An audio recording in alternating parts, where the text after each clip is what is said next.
the covenant or the New Testament. In fact, Jesus said, "This is the New Testament in my blood." The wine symbolizes the new covenant. What is the new covenant? God says, "I will write my law in your heart and in your mind." When Babylon offers this counterfeit wine, they're offering a counterfeit covenant. This wine is counterfeit wine. And according to Proverbs 31, the Bible says it is not for kings to drink wine or strong drink, lest they drink and forget the law. So this wine is fermented, it is impure, and when you drink this wine, it leads you to forget what God said to remember. And what did God say to remember? Remember the Sabbath day to keep it holy. So this is the wine that is being given to the world at this time.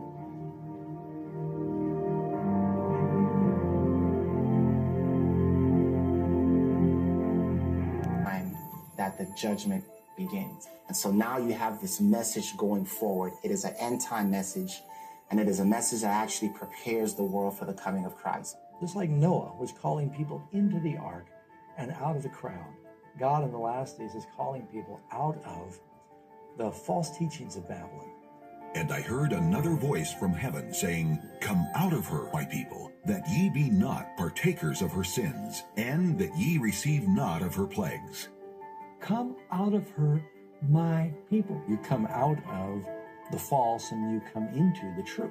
If God's people are in Babylon, it must represent churches that claim to serve the Lord, or else God wouldn't call them my people. And so God is inviting people into the true worship.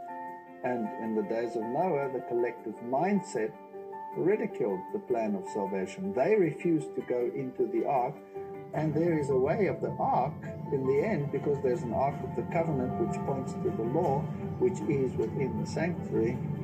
Those that reject it here, rejected it there. But the people are being deceived. They are not by choice accepting these things. So as God enlightens people with His Spirit, and they realize the truths of the Bible, they will make a choice, and they will come out of the system that rejects the way of God. The Sabbath isn't being kept where I'm at. The commandments aren't being preached where I'm at. I'm not hearing that we're in the hour of God's judgment. And so they say, hey, where I'm at, the first angel's message isn't being preached, so I'm actually going to get out. Is what we need to do to let people know that Babylon is fallen.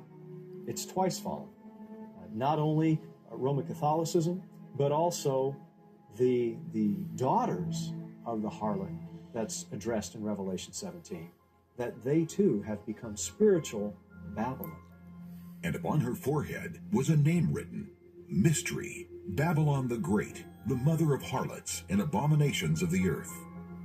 She's described as the mother of harlots and abominations. So she's the mother, and she has daughters. So when this second angel's message goes forward, I believe the message is speaking generally about the mother, but more specifically about the daughters. So who are the daughters? They are the Protestant churches that came out of her, that are no longer protesting, that have rejected the first angel's message. The wine of Babylon and the false systems of worship are having the same effect today. They'll prevent many people, even Christians, from receiving the first angel's message. This message is calling them to enter into the ark of the everlasting covenant. It's a call to worship Him who made heaven and earth and the sea. We saw how this message points back to the Sabbath commandment because it's both a memorial of His creation and a sign of the everlasting covenant.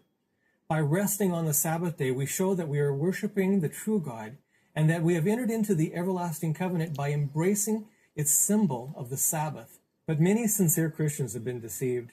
They believe themselves to be worshipers of the true God and partakers of His covenant, while they disregard the very heart of His covenant. Although deceived, God knows many have been faithfully living up to the light they have. But if they continue in error and reject the truths found in the three angels' messages, they will find themselves outside the ark like those who rejected the pleas of Noah. I joined just your typical evangelical church and did not know these things that we're talking about. And so when I learned the truth about the Sabbath, and I learned about the message of coming out of Babylon, it was a struggle. It was painful. For one thing, I think I was a little angry that I felt I'd been deceived by, maybe they were sincere, but teachers that were not telling me the whole message. I was frustrated. I went to several different pastors and said, why are we worshiping on the first day of the week when the Bible clearly says the seventh day is the Sabbath? And I might have asked 10 different pastors. I probably got 11 or 12 different answers. They didn't agree with each other. That to me immediately said something was wrong. And secondly, it was a struggle because my friends were all in these churches. And I had to make a decision. Am I willing to not only lose my friends, but my employment was at risk? And I had to turn down jobs because keeping the Sabbath means you keep it holy. You don't work that day. And so, I went through some personal trials to take a stand. But, in the end, I look back and God provided, He blessed. And whenever we step out in faith and follow Him, ultimately, it'll be better. And He'll bless. He'll work miracles for us.